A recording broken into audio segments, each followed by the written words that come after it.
সম্মানিত ভাইয়েরা, এমন একটি দেশ চাই যেই দেশে নারী পুরুষ নির্বিশেষে ঘরের ভিতরেও নিরাপদ থাকবে, রাস্তায় গেলেও নিরাপদ থাকবে, কর্মস্থলেও নিরাপদ থাকবে এবং প্রত্যেকটি মানুষের সম্মান এবং ইজ্জতের গ্যারান্টি থাকবে।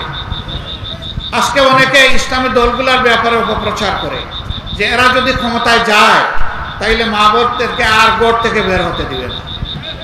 মা, তোমরা সাবধান, এদের কাছেও যাইও না, এরকম ভয় দেখায়। এরা কারা জানেন? ওই দুশ্চরিত্রবাদ যারা আমাদের মায়েদের নিয়ে তামসা করে, তারা এই কথাগুলো বেশি বলে। আমরা মায়ের জাতিকে আপন মায়ের মতো দেখতে চাই।